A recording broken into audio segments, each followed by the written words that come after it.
Medec Nepal. Welcome to the Medec Nepal, a complete medical education learning platform. भन त के हुन्छ question number 1 को आन्सर सी छिटो है के हुन्छ आन्सर सी है यसको नाम भन त के हो है फेरिक फेरोसाइनाइड है और यसैको नाम के हो प्रसियन ब्लू भनिन्छ के भनिन्छ प्रसियन ब्लू भनिन्छ है त्यसै भए भन यो भनेको के को टेस्टको लागि हो नाइट्रोजनको टेस्ट हो के को टेस्ट हो नाइट्रोजनको क्वेशन नम्बर 2 को आन्सर भन के हुन्छ छिटो be convert it into ionic form convert it into ionic form है convert it into ionic form question number 3 को आन्सर भन steam distillation steam distillation very good है स्टीम डिस्टिलेसन गरिन्छ त्यसै भए भन स्टीम डिस्टिलेसन कसको लागि गरिन्छ छिटो भन टर्पेन्टाइल छिटो भन। ओइल पहिला यसबाट sandal oil turpentine oil sandal oil त्यसपछि टर्पेन्टाइल ओइल त्यसपछि एसेन्शियल ओइल त्यसपछि एनेलिन त्यसपछि mixture of ortho and para nitrophenol phenol very good है mixture of ortho and para nitrophenol है त्यसै भए भन 4 नम्बरको एन्सर के हुन्छ छिट्टो भन सी फ्र्याक्सन क्रिस्टलाइजेसन के हुन्छ आन्सर के हुन्छ answer C solubility very good है फ्र्याक्सनल क्रिस्टलाइजेसन डिपेन्ड्स अपन सोध्यो भने के हुन्छ आन्सर सोलुबिलिटी के हुन्छ आन्सर सोलुबिलिटी है त्यसै भए भन 5 नम्बरको एन्सर भन डी केमिकल मेथड के हुन्छ answer a mixture of camphor and benzoic acid है can be easily separated by भनेर सोधेको छ केमिकल मेथड हुन्छ यसको एन्सर भन त के हुन्छ answer chemical method very good है के हुन्छ एन्सर केमिकल मेथड है 6 नम्बरको एन्सर भन ए इसेन्शियल ओइल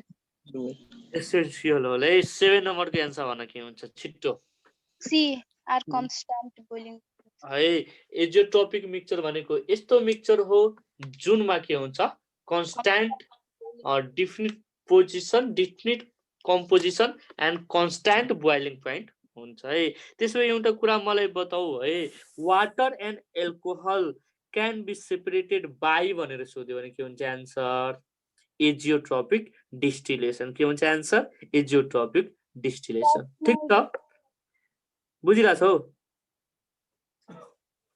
उस्मिता हजुर सर के भयो भन त वाटर र अल्कोहल त फ्र्याक्सन डिस्टिलेसन हो नि water and alcohol fractional distillation sorry ऊ एल्कोहल एन्ड एसिटोन भन त एल्कोहल एन्ड एसिटोन छुटाउनु पर्यो भने एजियोट्रोपिक डिस्टिलेसन है ल 8 नम्बरको एन्सर भन के हुन्छ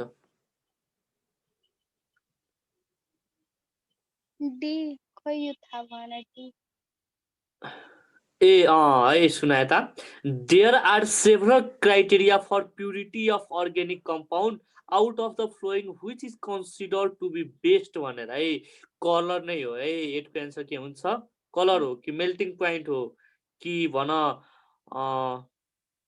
फिक्स्ड मेल्टिङ पोइन्ट है सुन यता यसमा फिक्स्ड छैन यो मिक्स्ड मेल्टिङ पोइन्ट हो याद राखिराख बुझ्यौ नि मिक्स्ड मेल्टिङ पोइन्ट हो है मिक्स्ड मेल्टिङ पोइन्ट 8 को एन्सर के हुन्छ बी 9 नम्बर को एन्सर भन के हुन्छ डी आन्सर डी अल त्यसैले भन क्रोमेटोग्राफी वाज डिस्कभर्ड बाई सोध्यो भने के हुन्छ आन्सर स्वेट है 10 नम्बर को एन्सर भन के हुन्छ छिट्टो बी सेपरेसन अफ compound है elution is the process for the separation of compound है 11 नम्बर को एन्सर भन सोडियम हाइड्रोक्साइड ए सुना त A is higher phenol and B is aromatic carboxylic acid. Separation of a mixture of A and B can be carried out by usually using भनेर है sodium hydroxide potassium hydroxide लाइम र sodium bicarbonate है sodium bicarbonate है जहाँसम्म मलाई यसको answer लाग्छ के हुन्छ डी हुन्छ है थाहा छ किन डी हुन्छ किनभने जुन यो फेनल छ नि फेनल चाहिँ सोडियम बाइकार्बोनेटसँग रिएक्ट गर्दैन यसले चाहिँ इफरेन्स टेस्ट दिन्छ है, इफरेन्स टेस्ट भन्छ है, यो टेस्ट दिन्छ। ठीक छ नि, पढ्छौँ हामीले है कार्बोक्सिलिक एसिडमा है। ल 12 नम्बरको एन्सर भन्न के हुन्छ? A. Distillation. Which one of the following is not used for the purification of solid impurities है? सोलिड इम्प्युरिटिज को लागि भन त भन, सबै युज हुन्छ होला नि? डिस्टिलेसन युज हुँदैन, सब्लिमेसन हुँदैन, क्रिस्टलाइजेसन हुँदैन, all of these are use for the purification of solid impurities है। ल 30 नम्बरको एन्सर भन छिट्टो, यो त थाहा होला तिमीलाई। C. CaCO3. के हुन्छ एन्सर? C. सी भेरी है, क्याल्सियम कार्बोनेट भन्छ है, डट H2O भन्छ है। याद छ नि मैले अस्ति पढाएको, हिजै पढाएको है। ल 30 नम्बर भयो है। त्यसपछि आऊ केमा? त्यसपछि आऊ क्वेशन नम्बर 14 मा है। ल भन, soda lime test is used to detect the following element in the organic compound. के हुन्छ answer? Nitrogen. Nitrogen, very good. के हुन्छ एन्सर? नाइट्रोजन है। 15 नम्बरको एन्सर भन, in Lassaigne test for nitrogen sulphur and halogen organic compound is fused with भनेर कोसँग? सोडियमसँग। Very good है। 15 को एन्सर के हुन्छ? ए है। ल 16 नम्बरको एन्सर भन छिट्टो। D. Convert the covalent. D very, convert the covalent compound to a mixture of electrovalent compound है। 17 नम्बरको एन्सर भन, फेल्स इन भनेको छ, कसको लागि फेल्स हुन्छ भन भन? हाइड्रोजिन मैले भनेको थिएँ है, जहाँ के हुन्छ कार्बनको एमाउन्ट हुँदैन, यानी कि NH2 डट NH2 को लागि भन के हुन्छ एन्सर? के हुन्छ एन्सर? बी। भेरी गुड है। के हुन्छ एन्सर? बी है।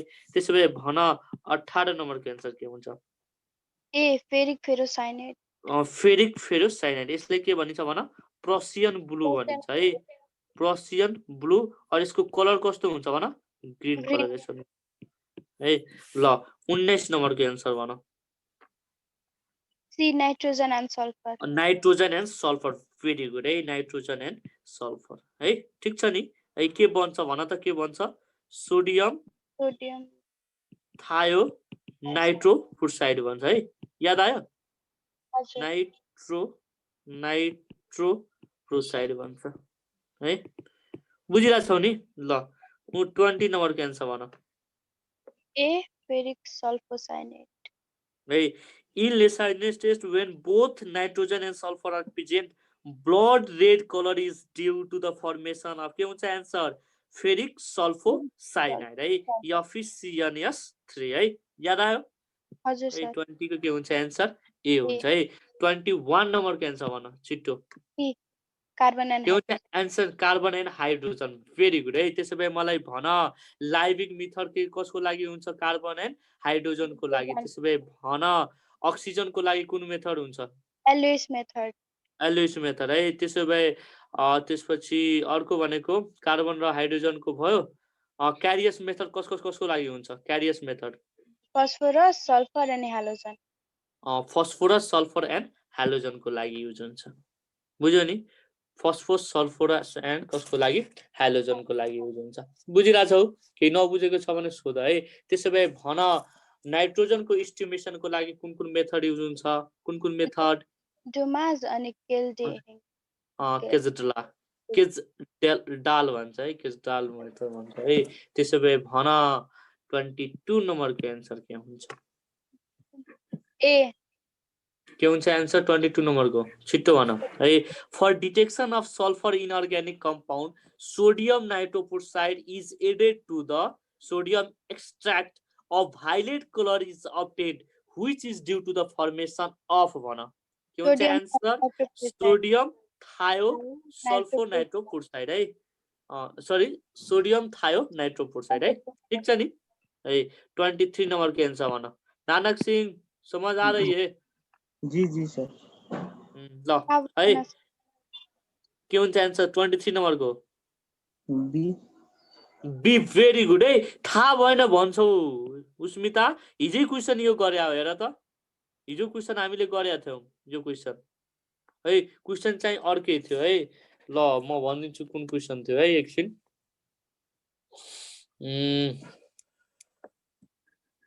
क्वेसन कुन थियो है the function of boiling the sodium extract with concentrated nitric acid before testing halogen is भनेर याद आयो अप्सन ए मा थियो to make solution clear option B मा थियो to destroy Cn minus and S2 minus ion to make the solution acidic to bring common ion effect के हुन्छ answer भन B to destroy. B है to destroy Cn minus and SO2 minus ion है same question हैन हेर त sodium extract is heated with concrete nitric acid before testing for halogen because Na2S and NaCN are decomposed by conc nitric acid है ल सुन 24 number के answer भन के हुन्छ छिटो C. Halogen may be present. halogen may be present है positive distance test shows that halogen may be present है यसैको नाम के हो कपर वायर टेस्ट हो है यसलाई किन कन्फर्मेटिभ टेस्ट नभनेको किनभने यो टेस्ट कसले दिन्छ भन युरिया र थायोयुरियाले दिन्छ है युरिया र थायोयुरियाले दिन्छ तिमीहरू अहिले बोल्छौ यो क्लासमा अनि एनिमल किङडमको क्लासमा तिमीहरू बोल्दैनौ लाज लाग्छ त्यतिखेर धेरै जना भएपछि भन त ल in Kjeldahl method of estimation copper sulphate acts as भनेर छिटो भन कपर सल्फेट भन न केही रङ भयो नि केही हुन्न भन न के हुन्छ क्याटालाइटिङ एजेन्ट भेरी गुड है के हुन्छ आन्सर क्याटालाइटिङ एजेन्ट है ल 26 नम्बर के आन्सर भन त A compound contains about 80% of carbon or 20% of hydrogen. It is likely to be C. C2H6 26 number के आन्सर तिमीहरू यो निकाल्न आउँछ इम्प्रिसियल फर्मुला आउँदैन है ल सुन यता म भनिदिन्छु है एकचोटि ल सुन यता है एउटा म निकाल्दिन्छु हैन अनि तिमीहरू बाँकी सबै गर है सेम मेथड फलो गर्ने है ठीक छ नि सपोज मान हामीलाई के दिएको छ भने नाइट्रोजन दिएको छ हाइड्रोजन दिएको छ र अर्को भनेको अक्सिजन दिएको छ बुझिरा छौ र के भनेको छ भने सुन यता के भनेको छ भने यो भनेको कति ग्राम छ 32 ग्राम यो भनेको 2 ग्राम छ यो भनेको 36 ग्राम छ सपोज मानम है अब सुन यसको इम्प्रिसियल फर्मुला निकाल्नु छ भने है यसको इम्प्रिसियल फर्मुला निकाल्नु छ भने सबभन्दा अगाडि हामीले के गर्छौं भने यिनीहरुको कि त एटोमिक वेटले कि त मोलिक्युलर वेटले के गर्छौं डिवाइड गर्छौं ठीक छ बुझिरा छौ नि सबभन्दा पहिलाको स्टेप है के गर कार्बनको एटोमिक वेट कति हुन्छ 12 है डिवाइड गर हाइड्रोजनको एटोमिक वेट कति हुन्छ 1 डिवाइड गर है र यसको अक्सिजनको एटोमिक वेट कति हो भन त 16 भेरी गुड है डिवाइड गर है अब जति आउँछ नि 32 डिवाइडेड बाइ 12 गरे भने कति हुन्छ भन त प्वाइन्टमा आउँछ होला है छिटो भन के हुन्छ 32 डिवाइडेड बाइ 12 गरे भने 32 डिवाइडेड बाइ 12 गरे भने कति हुन्छ 2.666 है यो भनेको के हुन्छ 2 हुन्छ र 36 डिवाइडेड बाइ कति गर 36 डिवाइडेड बाइ 16 गर है कति आउँछ 2.25 आउँछ बुझिरा छौ अब यो यति गरिसकेपछि हैन यति गरिसकेपछि अब के गर भने सबभन्दा यहाँ लोएस्ट नम्बर कति छ हेर त सबभन्दा लोएस्ट नम्बर कति छ 2 छ है यिनीहरुले के गर फेरि 2 ले डिवाइड गर है 2 ले डिवाइड गर 2 ले डिवाइड गर है अब यो 2 ले डिवाइड गरिसकेपछि कति आउँछ भन त 2.66 डिवाइडेड बाइ 2 है 1 पॉइंट के हुन्छ 33 आउँछ है यो भनेको 1 आउँछ यो भनेको कति आउँछ 1.25 बुझ्यौ नि बुझिरा छौ 1.25 है 1.25 है अब यसलाई के गर्ने अब यो फ्र्याक्सनमा आयो नि फ्र्याक्सनमा कि त यतिकै यो नेग्लेक्ट गरेर लेख्दा हुन्छ CHO भयो मोलिक्युलर फर्मुला भनेर है नत्र जहिले पनि के आउँछ भने यो मैले दिँदाखेरि यस्तो आको हो न त अरुमा के आउँछ भने मल्टिप्लाई बाइ 2 गर्दाखेरि एक्ज्याक्ट होल नम्बर आउँछ के त्यस्तो टाइपको क्वेशन हुन्छ है जस्तै म तिमीलाई बताइदिन्छु है यो क्वेशनमा के भनेको छ भने क्वेशन नम्बर 26 क्वेशन नम्बर के अरे 26 मा 26 के भनेको छ भन त 20%. कार्बन कति पर्सेन्ट दिएको छ हेर त कार्बन भनेको कति छ 80% र हाइड्रोजन भनेको कति छ 20%. हाइड्रोजन भनेको के छ 20% है. अब हामीले के गर्छौं भन यो 80 छ यो 20 छ. यसलाई मैले 12 ले डिवाइड गर्छु यसलाई 1 ले डिवाइड गर्छु. ठीक छ है. 80 डिवाइडेड बाइ 12 गर्दा त कति आउँछ छिटो 80 डिवाइडेड बाइ 12 गर्यो भने कति आउँछ 6.66 आउँछ र यो भनेको कति आउँछ 20 आउँछ है. अब यो 20 लाई के गर 6.66 ले डिवाइड गर 6.66 ले डिवाइड गर. ठीक छ बुझिराछौ नि है. अब 20 लाई तिमीले 6.66 ले डिवाइड गर्यो भने कति आउँछ भन त कति आउँछ 3 आउँछ है. 3 आउँछ है 3.00 आउँछ. यानी कि यो भनेको सी भयो यो भनेको के भयो यहाँ छु भयो है. अनि यो भनेको कति भयो 1 यो भनेको 3 है. यसको इम्पिरिकल फर्मुला भनेको कति आउँछ CH3 आउँछ है. अब अप्सनमा जाऊ है. अप्सनमा जाऊ. अप्सनमा हाम्रो CH3 छ यहाँ छैन नि. अब यसलाई के गर 2 ले मल्टिप्लाई गर. यानी कि के आउँछ C2H6 आउँछ. ठीक छ. अब हेर त के छ आन्सर C2H6 छ यानी कि यही हुन्छ आन्सर. बुझ्यौ नि ल. वान्स अगेन फेरि भन्छु सुन यता. सबभन्दा अगाडि इम्पिरिकल फर्मुला निकाल्नको लागि के गर्ने त्यसको एटोमिक वेटले के गर्ने डिवाइड गर्ने. एटोमिक वेटले डिवाइड गरिसकेपछि सबभन्दा जुन लोएस्ट नम्बर हुन्छ त्यसले डिवाइड गर्ने. बुझ्यौ नि. त्यसले डिवाइड गरिसकेपछि के आउँछ फ्र्याक्सनमा आउँछ र फ्र्याक्सनमा आइसकेपछि सपोज फ्र्याक्सनमा आयो भने त्यसलाई यस्तो नम्बरसँग मल्टिप्लाई गर्ने कि त्यो कुन नम्बरमा जाओस् होल नम्बरमा जाओस्. कुन नम्बरमा जाओस् होल नम्बरमा जाओस्. ठीक छ. अब क्वेशन नम्बर 27 मा जाऊ ल. The empirical formula of an acid यो हो भने है CH2O2 हो भने the probable molecular formula of the acid may be बन छिटो.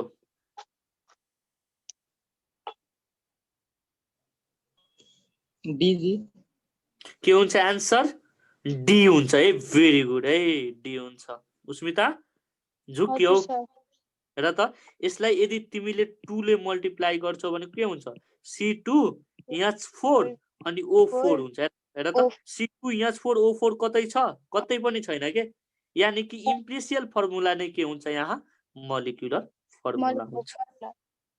बुझ्यौ ल. ठीक छ है. ल नझुक्यो है नझुक्यो. मैले पढाएको त कुराहरू झुक्यो भने त गोली हान्दिन्छु तिमीहरूलाई मैले. बुझ्यौ नि. तिमीहरू यहाँ काठमाडौँमै नाम निकाल्नु पर्छ. बुझ्यौ. ल अब क्वेशन नम्बर 28 को नम्बर भन. यो मैले गराइसकेको छु तै पनि भन के हुन्छ answer Dalton's law of partial pressure है. Dalton's law of partial pressure. बुझिराछौ नि है. ल मैले हिटको पढाइदिएको छु याद छ कि छैन तिमीलाई बिर्सिसकेका छौ भन त. A mixture of aniline and chlorobenzene can be separated by using भनेर सोधेको छ. के हुन्छ आन्सर भन. B dilute hydrochloric acid. के हुन्छ आन्सर 29 को B dilute hydrochloric acid. Very good है. के हुन्छ आन्सर डाइल्युट हाइड्रोक्लोरिक एसिड है. मैले यही क्वेशनमा यहाँ बेन्जिन एन्ड क्लोरोबेन्जिन हाल्दियो भने के हुन्छ आन्सर भन. के हुन्छ आन्सर डिस्टिलेसन हुन्छ. के हुन्छ आन्सर डिस्टिलेसन. और बेन्जिन एन्ड क्लोरोफर्म सोध्यो भने के हुन्छ आन्सर डिस्टिलेसन हुन्छ. के हुन्छ आन्सर डिस्टिलेसन. डिस्टिलेसन बुझिराखौ नि. अब हेर 30 नम्बर के आन्सर भन. ए. The formula of gas is COX. If its vapor density is 70, then the value of X will be भनेर है. सुन यता म भनिदिन्छु है.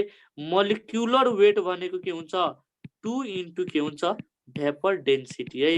त 2 भेपर डेन्सिटी भनेको कति छ 70 यानी कि के हुन्छ 140 हुन्छ. ठीक छ. अब हेर है 140 त भयो. अब हेर है कार्बनको कति हुन्छ कार्बनको भन त. कार्बनको 12 अनि यसको कति हुन्छ 16 28 है 28 है 28 भयो है। अब 28 को अब कति टाइम्स गर्यो भने 140 हुन्छ त 5 टाइम्स होला नि 30 को एन्सर सी हुन्छ है एन्सर हुन्छ सी बुझिराछौ हजुर सर ल त्यसो भए भन impure table salt can be purified by भनेर सोधेको छ के हुन्छ आन्सर क्रिस्टलाइजेसन के हुन्छ आन्सर 31 को सी भेरी गुड है के हुन्छ आन्सर क्रिस्टलाइजेसन है के हुन्छ आन्सर क्रिस्टलाइजेसन ठीक छ ल त्यसो भए क्वेशन नम्बर 32 को आन्सर भन ए crystallisation a solid which is soluble in solvent can be obtained from its solution by भनेर भनेको छ के हुन्छ आन्सर क्रिस्टलाइजेसन के हुन्छ आन्सर क्रिस्टलाइजेसन है नानक सिंह समझ रहे हो जी सर जी fractional crystallization is based on the difference between भन त solubility solubility very good के हुन्छ आन्सर solubility 35 नम्बर के आन्सर भन molecular mass of volatile compound is generally measured by भनेर के हुन्छ आन्सर भिक्टर मेयर्स मेथड है यो मैले तिमीहरुलाई पढाएको छैन यो सिलेबसमा छैन क्वेशन छ यसको आन्सर तिमीहरुले गोक्छौ है फेरि भन लेखिहाल है molecular mass of a volatile compound is generally measured by सोध्यो भने के हुन्छ आन्सर भिक्टर्स मेयर्स मेथड हुन्छ के हुन्छ आन्सर भन भिक्टर मेयर्स मेथड ठीक छ के हुन्छ आन्सर भिक्टर्स मेयर्स मेथड है क्वेशन नम्बर 35 के आन्सर भन छिट्टो डी हैन chromatography may be used for the purification separation of constituent of a mixture consisting of भन लिक्विड all क्रोमेटोग्राफी प्रोटिनको लागि गरिन्छ भिटामिन्सको लागि पनि गरिन्छ हार्मोन्सहरुको लागि पनि गरिन्छ के हुन्छ आन्सर अल हुन्छ नि ठीक छ है अल हुन्छ है त्यसो भए भन 36 नम्बरको आन्सर भन separation of two substances by fractional crystallization depends upon their solubility solubility है हेर त कतिवटा क्वेशन आयो 37 नम्बरको आन्सर भन ए पाइरिडिन 37 नम्बरको आन्सर भन्न त के हुन्छ Kesdla method cannot be used for the estimation of nitrogen in है पाइरिडिनमा पनि युज हुँदैन नाइट्रो कम्पाउन्ड्समा पनि हुँदैन अजो कम्पाउन्ड्समा पनि हुँदैन अल हुन्छ यसको आन्सर केजला मेथडमा के हुन्छ नाइट्रोजनको estimation in the form of ammonia हैन एमोनिया एमोनिया हो है नाइट्रो कम्पाउन्ड्समा NO2 हुन्छ नि कहाँ हुन्छ हुँदैन है ल त्यसो भए भन 38 नम्बरको आन्सर भन 20 A 38 B carbon B carbon and hydrogen है नाइट्रोजनको लागि Dumas method and Kjeldahl method है फस्फोरस सल्फर र हाइड्रोजनको लागि कुन मेथड युज हुन्छ भन भन क्यारियस मेथड है क्यारियस मेथड है अब नेक्स्टमा क्वेशन नम्बर 39 को आन्सर भन बी सेपरेटिङ फनेल है भेरी गुड है त्यसपछि मलाई भन न तेल र पानीलाई छुट्याउनको लागि सेपरेटिङ फनेल सेपरेटिङ फनेल है 14 नम्बरको answer A mixture of ammonium chloride and sodium chloride can be separated by भनेर यो अस्ति नै क्वेशन गरेको हो सायद भन भन एमोनियम क्लोराइड भोलाटाइल हुन्छ कि हुँदैन यति मात्र भन्दियो एमोनियम क्लोराइड हुन्छ है यानी कि एउटा भोलाटाइल भयो अर्को नन भोलाटाइल भयो भने के युज गर्ने सब्लिमेस है त्यसो भए भन Lassaigne test is not applied for the detection of phosphorus है के भनेर सम्झ भनेको थिए नि सा Ni for nitrogen, S for sulfur, Ha for halogen. बुझिरहेको छौ है ल this is all about the characterization and purification of organic compound.